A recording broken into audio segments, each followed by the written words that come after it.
أعوذ بالله من الشيطان الرجيم بسم الله الرحمن الرحيم السلام عليكم ورحمة الله وبركاته الحمد لله الذي أرسل رسوله بالهدى ودين الحق ليظهره على الدين كله وكفى بالله شهيدا وأشهد أن لا إله إلا الله وحده لا شريك له وأشهد أن محمدا عبده ورسوله يا أيها الذين آمنوا اتقوا الله حق تقاته ولا تموتن إلا وأنتم مسلمون يا أيها الناس اتقوا ربكم الذي خلقكم من نفس واحدة وخلق منها زوجها وبث منهما رجالا كثيرا والنساء واتقوا الله الذي تساءلون به والأرحام إن الله كان عليكم رقيبا يا أيها الذين آمنوا اتقوا الله وقولوا قولا سديدا يصلح لكم أعمالكم ويغفر لكم ذنوبكم ومن يطع الله ورسوله فقد فاز فوزا عظيما أما بعد فاعلم أيها الناس فإن أحسن الكلام كلام الله وخير الهدى هدى محمد صلى الله عليه وسلم وشر الأمور محدثاتها وكل محدثة بدعة وكل بدعة ضلالة وكل ضلالة في النار Ma'asyiral muslimin wal muslimat, sidang majelis akdun nikah akhina Aulia Bimo Mediananto yang semoga Allah berikan keberkahan dunia dan akhirat dengan ukhti Iyasa Zahra Nabilah, dan begitu pula kedua keluarga yang semoga Allah berikan keberkahan, baik ayah Budi Sumarjono, ibu Maida Abdiani, ayah Bapak Fajar Hudaya dan ibu Nenden Kresnawati, yang semoga Allah selalu berikan keberkahan dunia dan akhirat. Wallahi ad-dinun nasihah. Agama merupakan sebuah nasihat, sehingga terlindungi manusia dengan nasihat yang dikatakan agama. Diturunkan syariat kepada manusia agar manusia tahu hidup ini bukan untuk tamattu di atas dunia. Dunia ini tempat Nabi Adam diazab. Dunia ini penjara buat beliau. Sehingga jangan terkecoh. Oleh karenanya kita akan membuat sebuah kemuliaan dalam kehidupan yang singkat ini untuk berbekal berjumpa dengan Allah. Dan salah satunya adalah menikah. Ketika Rasul SAW bersabda menjelaskan, ya ma'syarus sabab, man istata'a minkumul ba'ah falyatazawwad. Wahai pemuda yang sudah mampu menikah, kata Rasul, menikahlah. Dan ternyata nikah ini merupakan lambang kemampuan. Maka orang sehebat apapun dipandang oleh pegawainya, oleh dunia yang melihat dia, kalau dia belum menikah dia belum mampu. Bahasa Rasul, ya ma'syarus sabab man istata'a minkumul ba'ah falyatazawwad. Wahai pemuda yang sudah mampu menikah, menikah. Dan menikah merupakan lambang kemampuan bagi setiap laki-laki. Karena dia siap untuk membina rumah tangga. Dia tahu bahwa rumah tangga yang bakal dia jalani seperti bahtera yang bakal mengarungi samudera kehidupan. Sehingga betul-betul gentle. Seperti Allah berfirman dalam Al-Quran, wa askinuhunna haitsu sakantum min wujdikum. Kalau kamu sudah menikah, kamu siapkan fasilitas tempat tinggal buat istrimu. Bukan numpang sama mertua. Bukan tinggal sama perempuan. Laki-laki ar-rijal. Walahunna mislul ladzi alaihinna walirijali alaihinna darajah. Perempuan itu berhak untuk dimuliakan. Berikan fasilitas sebagaimana akan dia berikan yang terbaik buat laki-laki. Begitu pula harus diketahui wahai wanita, walirijali alaihinna darajah. Biar bagaimana lelaki nanti derajatnya lebih tinggi. Kenapa? Karena setelah ini dia akan menjadi nahkoda dalam bahtera tersebut. Entah kemana bahtera ini akan berlabuh, dia yang tahu. Maka setelah terjadi ijab kabul tadi bukan sesuatu yang main-main. Ketika mempelai laki mengatakan saya terima nikahnya fulanah binti fulan dengan mas kawin seperti yang disebutkan dibayar tunai sah. Dari saat itulah pindah dari pundak mertua ke pundak suami. Bahwa istrimu ini bukan cuma sekedar pasangan, teman dalam hidupmu, lebih dari itu.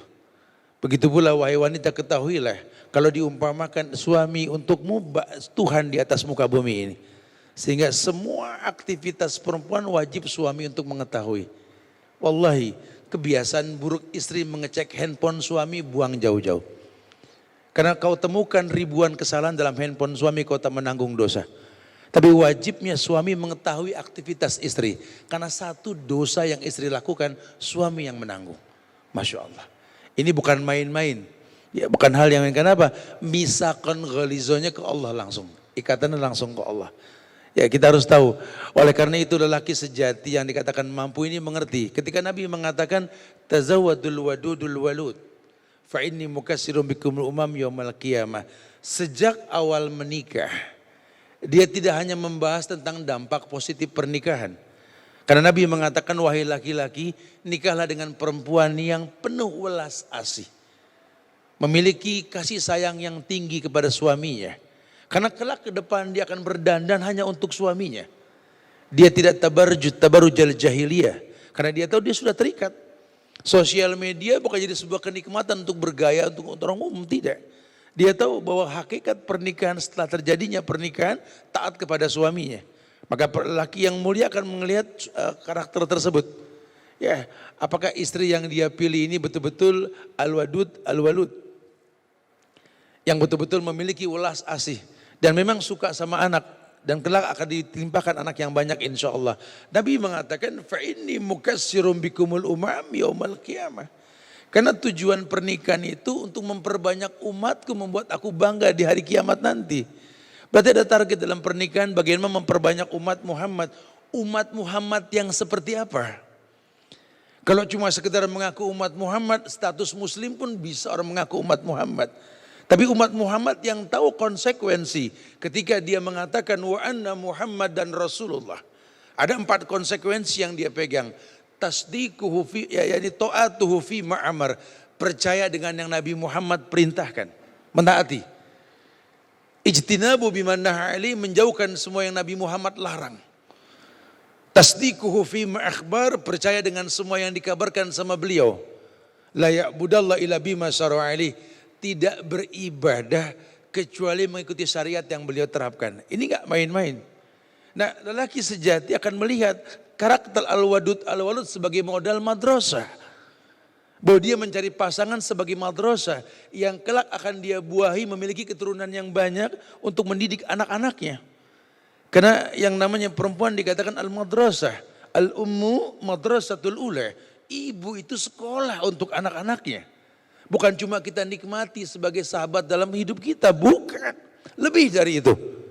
Bahwa kita laki-laki ini diumpamakan seperti burung kata Nabi. Bahkan hatinya laki-laki memang seperti burung. Gampang menclok, gampang pindah-pindah. Tapi kan burung bisa tenang di sebuah sarang, di sebuah tempat. Tugas wanita membuat ketenangan tersebut. Makanya kalau memang laki-laki diumpamakan burung, ayo yakdu khimason wa taruhu bitonan. Setelah ini bismillah. Ya, bagaimana caranya bisa terbang pagi tawakal kepada Allah, dijadikan pagi siang untuk bekerja, kembali sore dengan rezeki yang Allah titipkan melalui dia. Burung saja dititipkan rezeki sama Allah. Apalagi kita laki-laki yang serba bisa insya Allah. Karena dia tahu sekali semakin banyak peluh yang dia keluarkan. Dicari nafkah untuk pasangannya, wallahi semakin terbentuk karakter anak-anaknya. Makin sulit dia mendapatkan rizki, membuka sabab, makin akan Allah perhitungkan untuknya. Maka demi Allah, betapa banyak orang-orang hebat itu memiliki orang tua yang merasakan lelah ketika mencari nafkah. Walaupun Allah mengatakan bahwa Allah khaliqu kulla syai' wa huwa ala kulli syai'in wakil. Allah yang mencipta, Allah yang mencukupi. Pasti dia pun ada rezekinya. Namun mencari rezeki itu akan mengeluarkan peluh yang banyak. Membuat karakter pada keturunan kita. Sehingga kita tahu sekali bahwa bagaimana mendatangkan kemuliaan dengan sebab yang mulia. Masya Allah. Kullu lahmin nabata min sukhtin annaru ahakku bih. Setiap daging yang tumbuh dari barang yang haram, neraka lebih berhak. Maka lelaki sejati akan mencari yang halal. Tidak yang syubhat, apalagi yang haram. Karena dia nggak mau mengkontaminasi karakter keturunan yang bakal Allah titipkan dengan sesuatu yang syubhat, apalagi yang haram. Masya Allah. Kemudian rumah tangga ini seperti bahtera yang tak mungkin berjalan tanpa riak gelombang. Pasti ada ujian. Hayalan banyak orang mengatakan bahwa baiti jannati, rumahku sorgaku. Walaupun dia belum tahu sorga seperti apa. Padahal Allah kasih bocoran yang namanya sorga. La yasma'una fiha lagwan wala ta'siman illa qilan salaman salama. Surga tidak terdengar kecuali kalimat salaman salama. Kalau rumah tangga yang kau hayalkan bak surga, sudahkah tegak nuansa keislaman? Kalau cuma sekedar mengharap doa dikatakan oleh para pengunjung, biar sakinah, mawaddah, warahmah. Doa tinggal doa, kalau sebab nggak dibuka ya susah.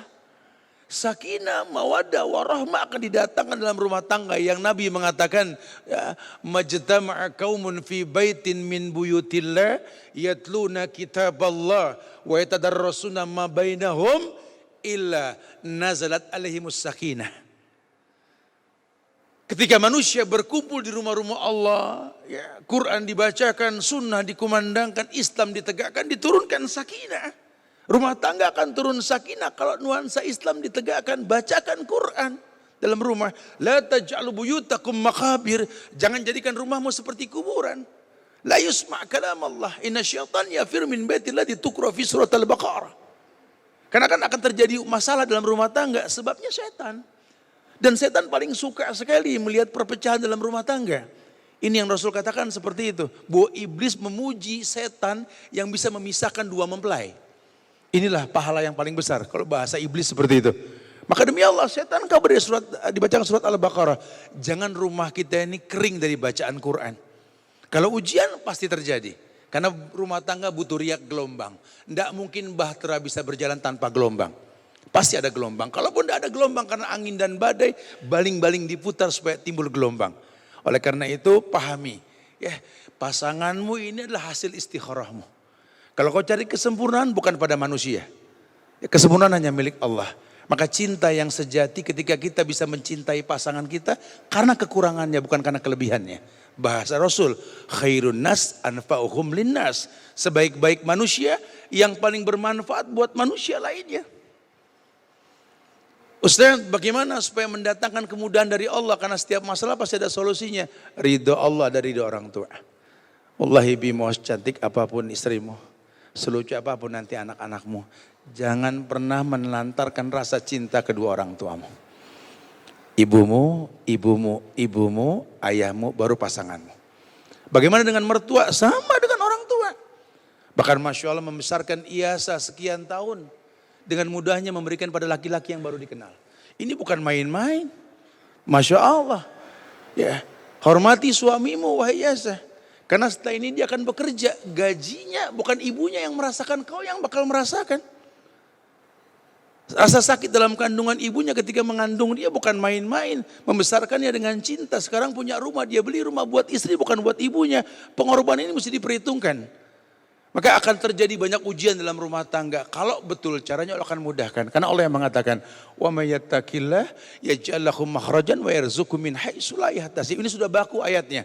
Akan ada solusi dengan ketakwaan yang kita miliki. Maka doa kita buat kedua mempelai itu kan barakallahu lak wa baraka alaik wa jama bainakuma fi khair. Kita enggak doakan biar panjang jodoh, biar banyak anak, itu urusan Allah. Kita doakan biar berkah. Karena kita bukan Tuhan yang menentukan takdir manusia. Kita hanya membutuhkan ya Allah berikan berkah pada kedua mempelai ini ya Allah. Kalau berkah sudah sifatnya umum. Allah akan muliakan rumah tangga ini insya Allah. Begitu pula buat mempelai wanita. Wallahi. Enggak banyak kata Nabi mengatakan. Aymam ru'atin matat. Wa zawjuha anha radin fakanat min ashabil jannah. Perempuan mana saja yang wafat. Ketika dia wafat suaminya ridha dengan kehidupannya. Sorga. Jaminannya sorga. Masya Allah.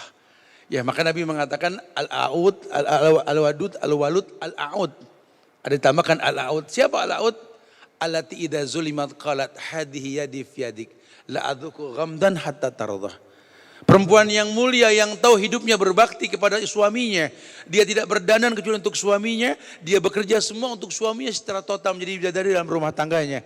Tapi ketika dia sudah maksimal berbakti sama suaminya, suaminya tetap murung dalam wajahnya, nampak sekali tak ada kenikmatan. Dia datangi suaminya, dia pegang tangan suaminya. Wallahi zauzi, hadhihi yadi fi yadik. Duhai suamiku, ini tanganmu di atas tanganmu. La adzuku ghamdan hatta tardah. Aku enggak bisa memejamkan mata sampai kamu ridha. Apa salahku? Tolong jelaskan. Sehingga ada transparansi dalam rumah tangga. Makanya mudah-mudahan kita doakan. Semoga keberkahan diberikan pada kedua mempelai ini. Dan Allah berikan pula keturunan yang banyak menjadi kemuliaan buat umat Muhammad di akhir zaman nanti insyaAllah. Ya. Karena kita enggak membutuhkan yang lain. Kalau kita ini makin hari makin rentah, makin kayak orang tua. Ya makin lemah kita. Idza mata ibnu Adam inqata amalu illa min salas.